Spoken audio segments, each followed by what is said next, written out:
Six Nations round number 3, folks. England hosting Ireland from Twickenham.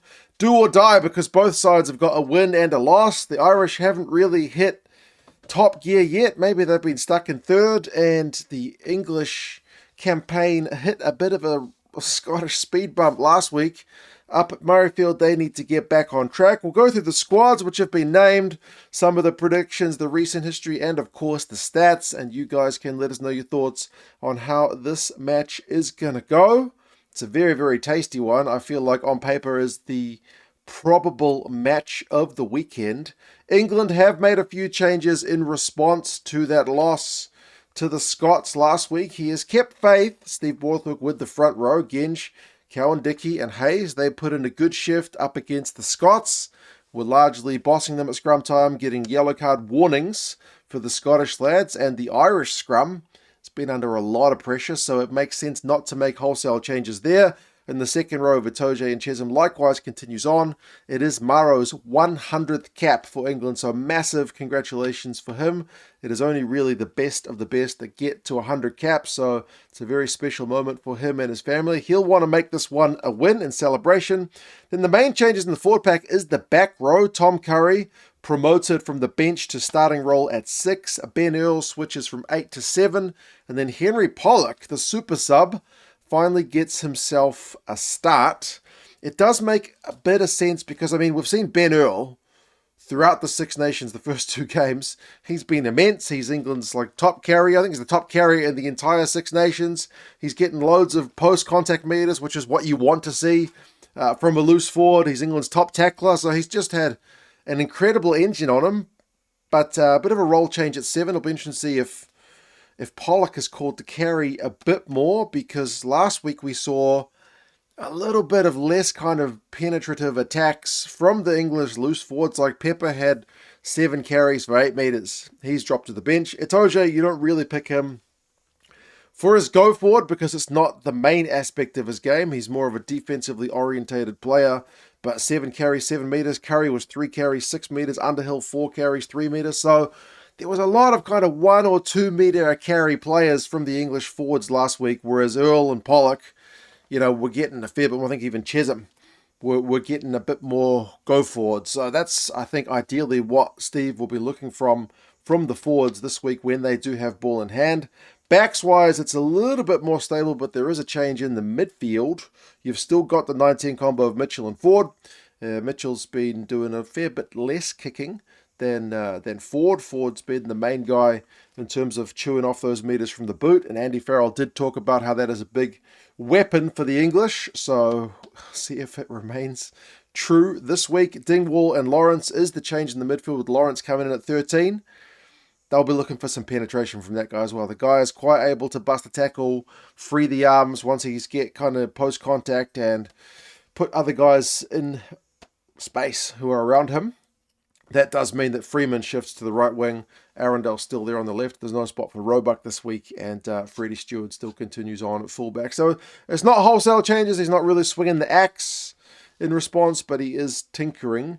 George, Rod, and Davison, no changes in the front row replacements. Alex Coles is still there as your lock replacement. Pepper, as I mentioned, drops to the bench alongside Underhill. So they still have a lot of high work rate, hard tackling players there. Like if George Ford's going to kick long, if there's any fumble balls or balls taken under pressure, the likes of Earl and Pepper and Underhill will absolutely smash these guys, turn them over, win penalties, put them under pressure. It's 100% what I feel like we're going to see from Borthwick's side. But as I said, he just needs them to up the ante in terms of their ball carry, especially the forwards. Van Portfleet is there, and Marcus Smith as the 2 back replacements. So Smith maybe a little bit more versatility in terms of his ability to fill in different roles in the back line, but there's a fair few guys in that English back line who are pretty flexible in what positions they play. But he'll be hoping he doesn't get a red-carded winger like last week with Arundel copping the 2 yellows. For the Irish, there are also a few tinkering changes. The main change, which I feel like is going to attract all the headlines, is the change at 10 with Prendergast out and Crowley in. There's a lot of pressure on Crowley because people have been calling for Prendergast's head after the first 2 games. I was also keen to see Crowley get a crack, so I'm hoping he steps up to the role, because it's been talked about as being a cauldron at Twickenham, and it's definitely going to be a real pressure cooker for him. It's going to largely depend on how the forwards go in front of him, and the forward pack is largely pretty stable, but again, tinkering in a bit of the back row.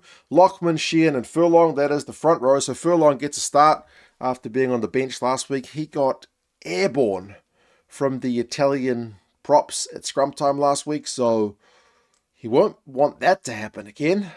The Irish scrum needs to take a big step forward. It is the number one concern for me. It used to be the line-out.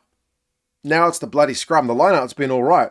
McCarthy and Ryan are your two big unit locks, so they'll help bolster things, and they've also got Tyg Byrne starting at 6 this week. So they've put some bulk into the forward pack, I feel like, to help out at scrum time. Van der Fleer and Doris are the other two, so Van der Fleer's back in, and Doris switches back to his more familiar number 8 jersey. Gibson Park and Crowley, like I mentioned, 19 combo. Gibson Park was sharp when he came off the bench last week, so I think at the moment that's the best 19 combo for Andy Farrell, but it will, as I said, be largely dependent on how the forwards go. McCloskey, I feel like, has been a revelation across the last couple of games. Dude was tackling the house down last week. Like, Ringrose missed a few tackles. Prendergast, as I said, has got the microscope on him, missed a few tackles last week, but McCloskey made like 17. The guy is a unit and set up 2 tries. So he's been a real good news story from this Irish squad, and then Ringrose is alongside him. Balakoon is lightning quick on the right wing. James Lowe is not lightning quick, but he's very strong.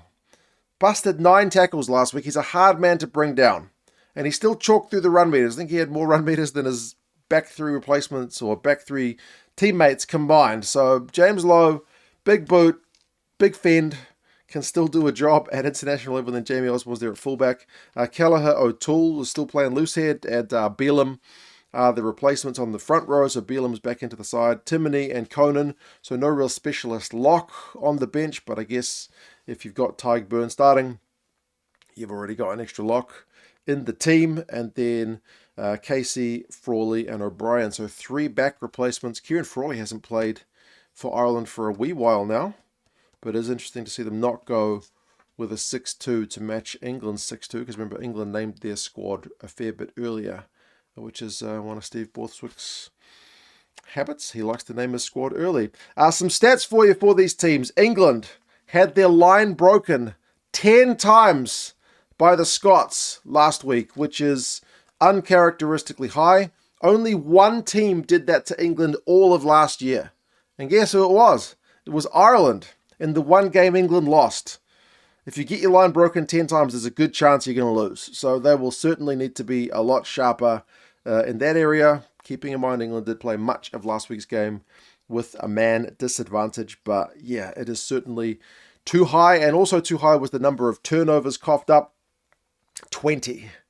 20 is way too high. In their famous wins last year, England, like their control of the ball was a lot better. Like they beat France, they only had 11 turnovers conceded. They beat the All Blacks, they had 13 turnovers conceded. So 20 is far too high for England. And yeah, they're maybe looking to put a bit more boot to ball. It just seems to suit them a bit better, and a few more offloads. I know they were dropping so much ball last week, so it's seemingly a bit counterintuitive to say offload more when you couldn't catch the ball, but they only had 3 last week. So if they can catch the ball, get the loosies to swarm the breakdown, get some guys to offload in the tackle, I feel like, use George Ford's boot, then, I think good things will happen for England. Only 2 turnovers won last week was just uncharacteristically low.